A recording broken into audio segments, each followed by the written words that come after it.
بسم اللہ الرحمن الرحیم۔ السلام علیکم ورحمۃ اللہ وبرکاتہ۔ حکیم حافظ ذوالفقار احمد چوہان آپ سے مخاطب ہے۔ آج ہم جس موضوع پر بات کرنے والے ہیں وہ ہے کندھوں کا درد۔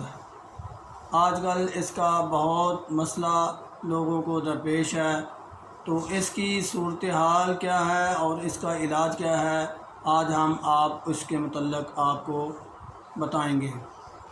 تو میں آپ کو یہ بتا دوں کہ کندھوں کا درد یعنی کندھوں کے جوڑوں میں جو درد ہوتا ہے اس کی زیادہ تر وجہ یہ ہوتی ہے کہ ہم بہت زیادہ کولڈ ڈرنک استعمال کرتے ہیں، ٹھنڈی چیزیں استعمال کرتے ہیں، آئس کریم وغیرہ، تو اس کی وجہ سے خاص طور پر پھیپھڑوں میں انفیکشن ہو جاتا ہے، پھیپھڑوں میں سوزش ہو جاتی ہے، جس کا اظہار کندھوں کے جوڑوں پر درد کا ہوتا ہے۔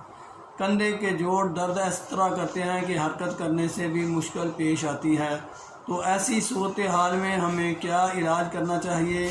اس کے لیے ضروری ہے کہ آپ فوری طور پر ٹھنڈے پانی کا استعمال ختم کر دیں۔ ٹھنڈے پانی کی بجائے نیم گرم پانی جب بھی پئیں، نیم گرم پانی پئیں، یہ اس کا بہترین حل ہے۔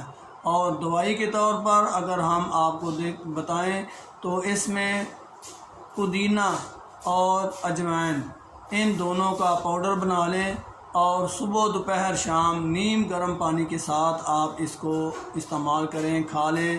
اور کتنی مقدار ہونی چاہیے؟ 1 چمچ کا چوتھا حصہ یہ اس کی مقدار خوراک ہے۔ اور کھانے کے طور پر، خوراک کے طور پر آپ کو میں ایڈوائز کروں گا کہ چھوٹے گوشت کا شوربہ ضرور استعمال کریں ایسی صورتحال میں۔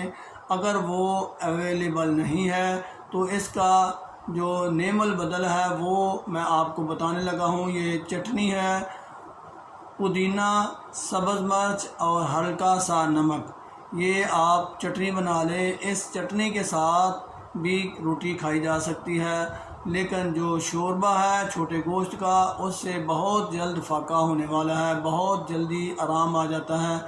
اس لیے جو میں غذائی علاج بتاتا ہوں اس پر بھی غور کر لیا کریں، اور جو میں آپ کو پرہیز بتاتا ہوں وہ بھی ضرور ذہن میں رکھا کریں۔ انشاءاللہ میرے اللہ کے فضل سے یہ مسائل نظر ہی نہیں آئیں گے کدھر گئے ہیں، بہت جلد افاقہ ہوگا۔ میں آپ سے ایسی ویڈیوز شیئر کرتا رہوں، اس کے لیے ضروری ہے کہ آپ میرا چینل سبسکرائب ضرور کریں۔ اللہ آپ کا اور میرا حامی و نصر ہو۔ وما علینا الا البلاغ۔ السلام علیکم ورحمۃ اللہ وبرکاتہ۔